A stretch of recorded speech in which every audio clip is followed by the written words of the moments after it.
What's up, everyone? Welcome back to the Collider Interview Studio at South by Southwest 2024. I'm sitting next to a director who I'm very excited about because made an excellent film and is also an Academy Award nominee. Congratulations on everything, Sean. Thank you, Perry.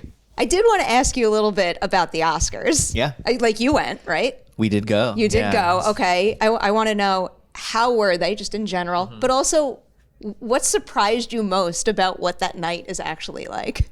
I mean, it was incredible. You know, I got to go with my whole family. My grandmothers were there. They won GQ's Best Dressed of the night. So we didn't win an Oscar, but we won GQ's Best Dressed. I mean, priorities and award winning there. But no, you know, I think the whole experience of that film, like we premiered that film a year ago today at South by Southwest. And so the entire journey has been really special, unexpected. To like, if you told us a year ago we'd be at the Academy Awards, it'd be like, yeah, okay, cool, I'll bet money against you. Yeah, and I think it's just so overwhelming, you know, but you just see everyone you've ever watched your entire life, but then they're coming up to, like they would come up to my grandma's and be like, oh my God, we want a picture with them. Like we walked in, immediately saw Jamie Lee Curtis and she took a photo with my grandma. And it was immediately like, oh, okay, this is what this night's going to be like. But it was so special. They had the best time. And I did too. Who was the coolest person you met throughout the night? Throughout the night? Good question. I met Willem Dafoe. It was very sweet. Right when we got there too, the Daniels rolled in and it felt, and like I know them a little bit now, but they like came and like we were almost like did half an interview together. But it felt very just, you know, it felt very friendly. Which is, you know, at those events sometimes you're like, oh my God, like you don't want to like stand out, but it just felt like a very friendly good time. I like hearing that. So now from one wonderful celebration to another with Didi, which is like really exceptional work. I love the texture of your movie so much. Clearly I know about it. I have seen it. A lot of our viewers are first going to learn about it through the festival. So would you mind giving a brief synopsis of the film to start off? Yeah, so the film is called Didi. Didi means little brother in Mandarin, but it's also a very endearing term that a lot of like Chinese parents call their younger sons. It's what my mom used to call me. It's what she still calls me today. And it's about a 13-year-old Taiwanese American boy set in the late 2000s, very much kind of in the vein of movies like Stand By Me or 400 Blows, these movies that I think treat adolescent boyhood with as much you know, irreverence and crassness and raw sort of vulnerability that I think boyhood really is. And yeah. No, job well done. And there's so, again, like texture and layers and everything feels so lived in. And I mean, the 2000s nostalgia in your movie is just through the roof. I'm going to get to some of that in a minute, but I want to go back to the beginning of the writing process. Can you tell me the core concept that started it all? But then also, did you have a break story moment, something you came up with along the way that made the idea feel especially full and ready to go? Yeah, well, the seed of the idea was very simple, you know, kind of like the movies I just said, Stand By Me, 400 Blows, Ratcatcher. You know, I love movies about adolescence, especially that age, you know, being 13. I think there's so much to mine in that age. And in all the movies that I love, those coming of age classics that I resonate with, that I see a version of myself in, I realize that none of them actually starred people who look like me or my friends. And when I think about my own adolescence and the emotions that those protagonists go through, I sort of realize like, oh, this world that I lived in, I think there are specifics about that are hopefully universal, but are not versions that I've seen in the movies that I love. So it was almost that. It was, what if you took Stand By Me, but set it in a place that I know and had it star people who looked and talked and felt like me and my friends. That was the simplest idea of it. And just write hyper specifically to those characters and their cultural backgrounds, like where they grew up, the city.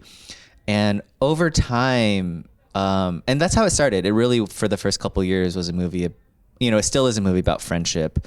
But before, it was almost much more in the vein of like Stand By Me and Superbad almost, where it was like much more about the friendships and a world where it was kind of a suburban adolescent wasteland where you never saw the parents, you never saw the family. It was like this cow and chicken kind of thing where it was just no family.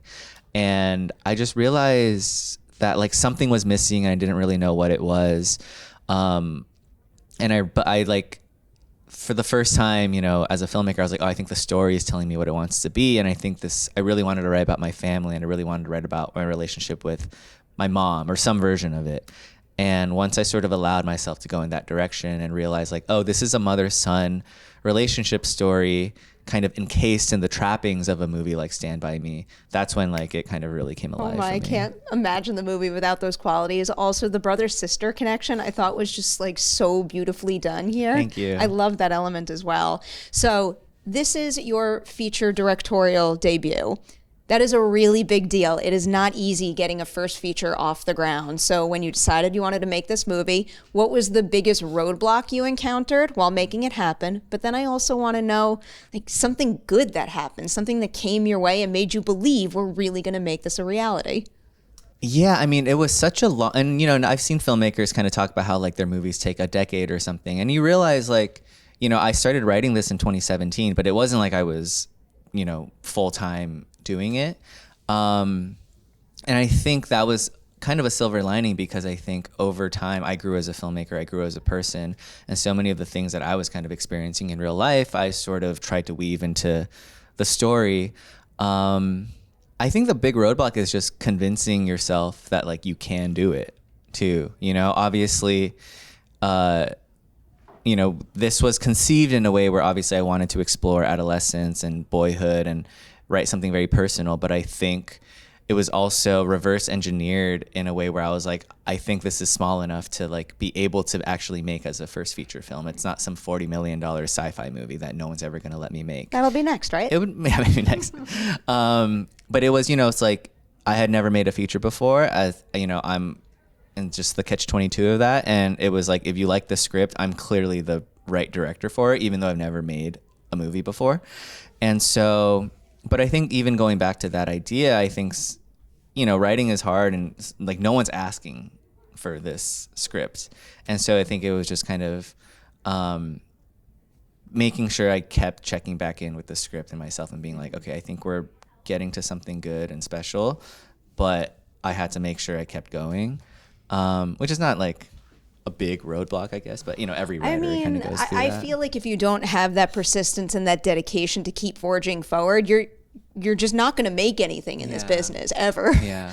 So that was the roadblock. What about the good thing that happened, the thing that made you believe you had a green light and we're going to do it? I mean, there's so many. That's the thing with like, I feel like indie movies too. We had such an amazing team. You know, Carlos Lopez Estrada, who's one of our producers. One of the best. I met him in 2019, and we just developed a really tight friendship since then.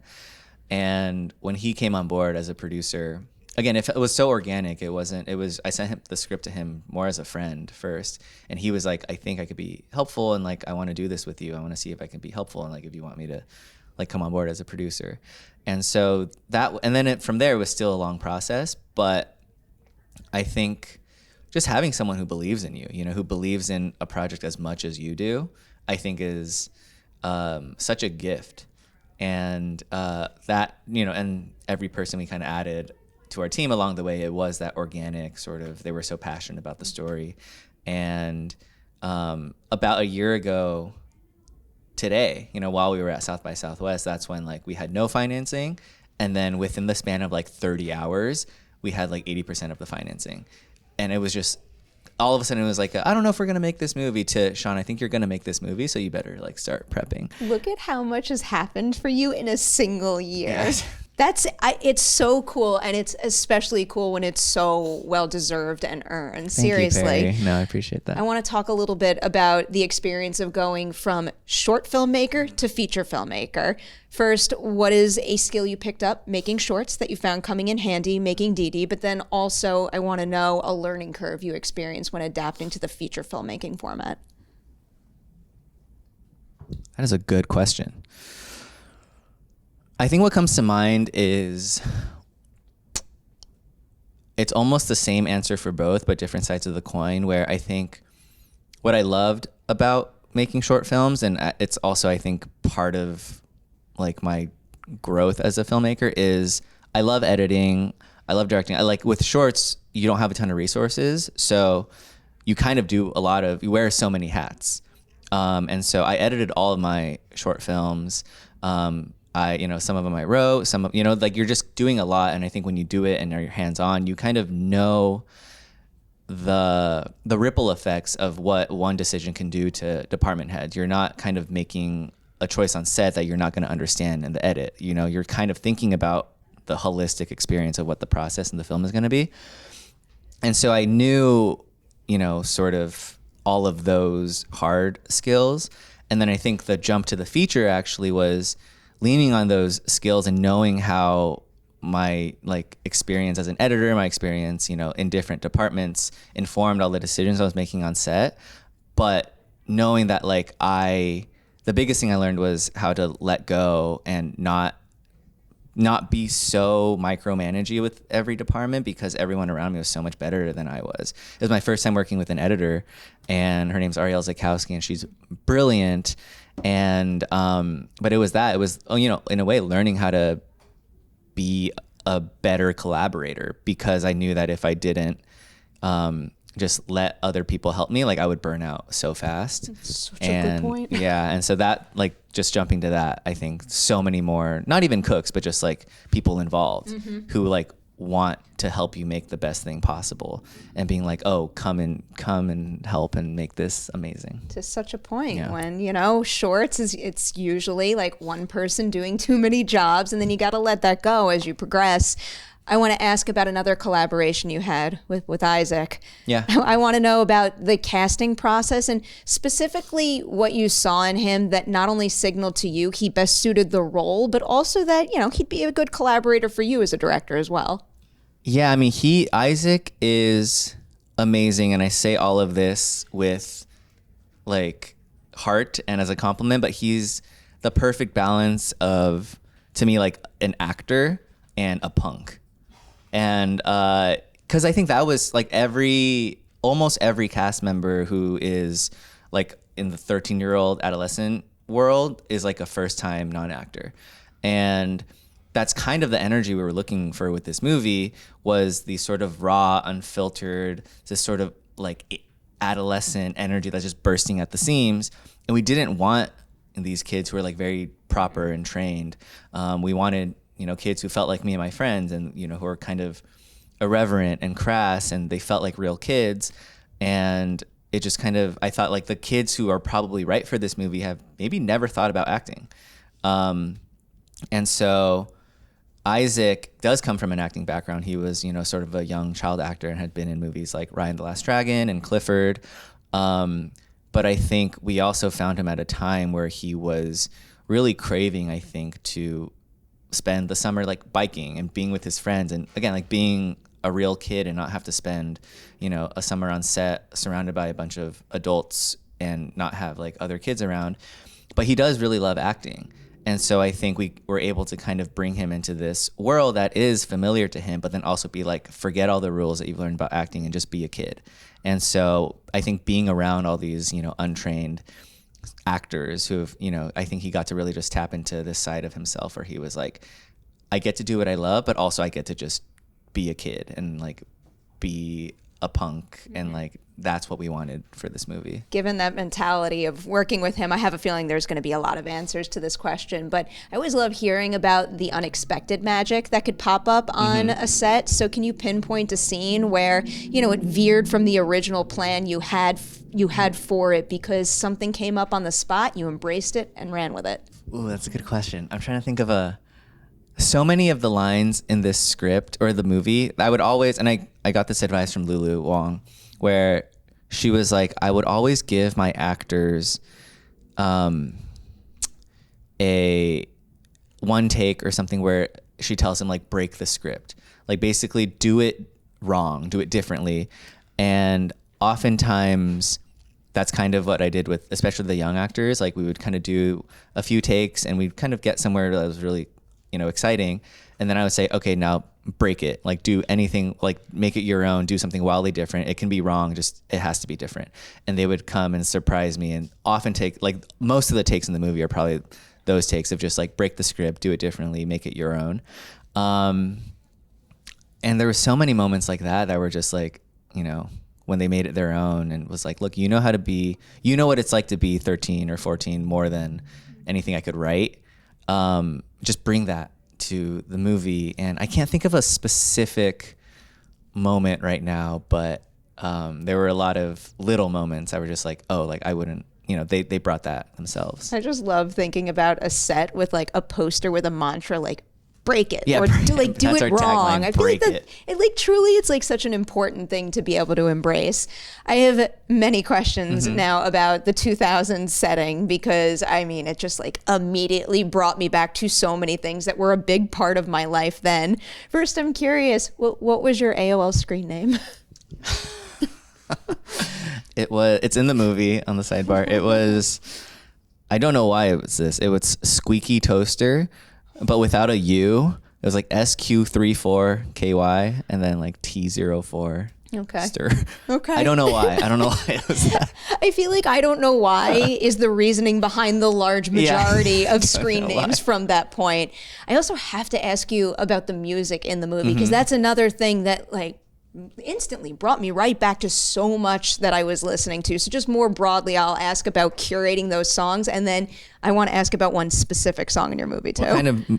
What kind of music did you listen to? I'm a big Warped Tour, alt rock. I went to Warped Tour every single year. Like Hello Goodbye in particular was the greatest thing ever.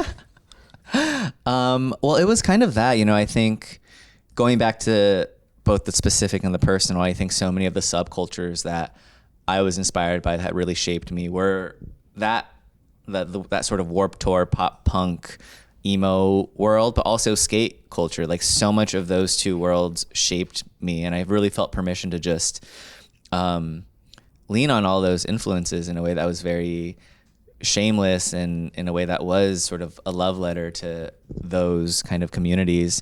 And so a lot of the soundtrack of the movie and a lot of the world of the movie is kind of pulling from those kind of cultures, and a lot of the, we didn't want to make, like, I really like seeing this movie as a movie that takes place in the late 2000s but feels like it was made now, as opposed to a movie that was made in the late 2000s that is like using, like MIA, MGMT, I love those bands, but like they've been used in movies before. And so much of our music choices were, okay, I am a part of these worlds and it's what kind of shaped me.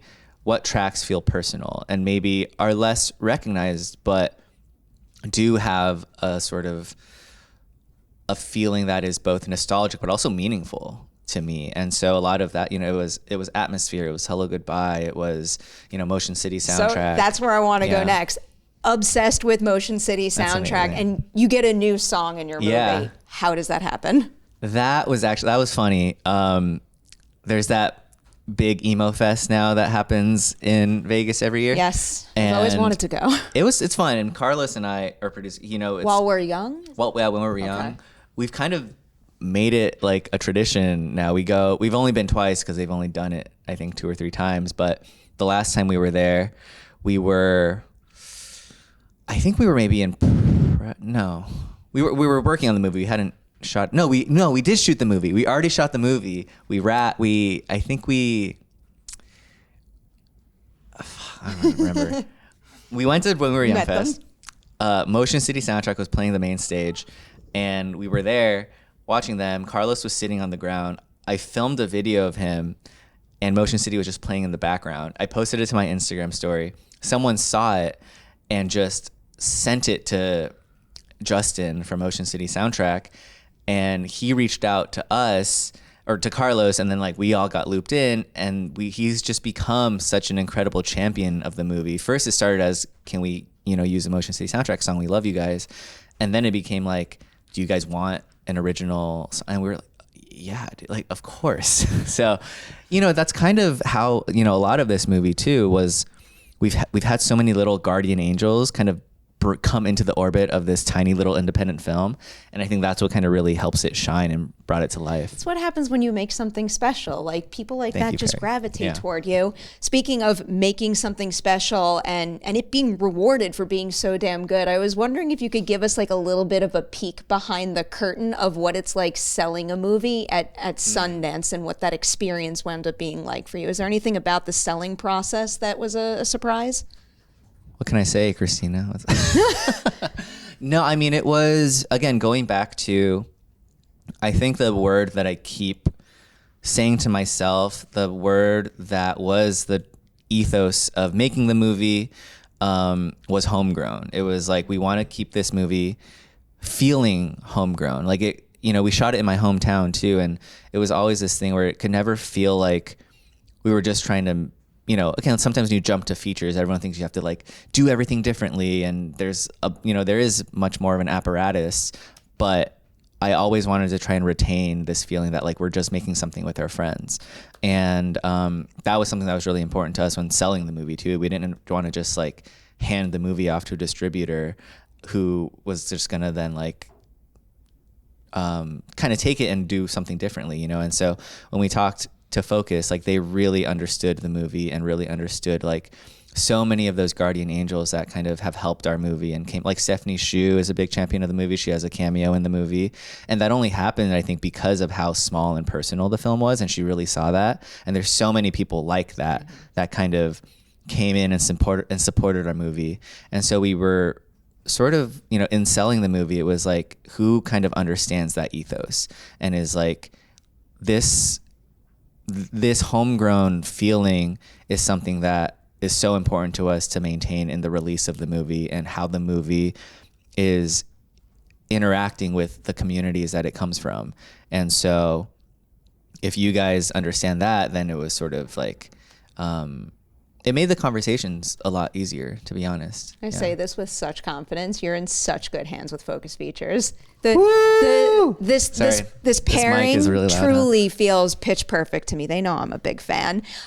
Because I'm greedy and now I need to look toward the future and all the wonderful things you're going to go on to make. Can you tell me a new directing tool, so to speak, you picked up making this feature film that you're eager to apply to your next one? Ooh, these are good questions. I try. I mean, I don't know if this counts as a tool, but like I got to work with so many friends and new collaborators who have become friends. And I think, again, going back to the shorts, like they were so, you know, small, and oftentimes like you're the only one who cares about it as much as you do. I think working on this movie, it was like I was surrounded by, you know, a whole team of collaborators who care about this movie just as much as I do. And I'm really excited to like grow with them and, you know, bring them into the script process and bring them into sort of, cause I see like, you know, how bringing an editor on before you shoot can really help save you later, because they see something in the script as an editor that like, oh, this might make sure you get this and this and this and this.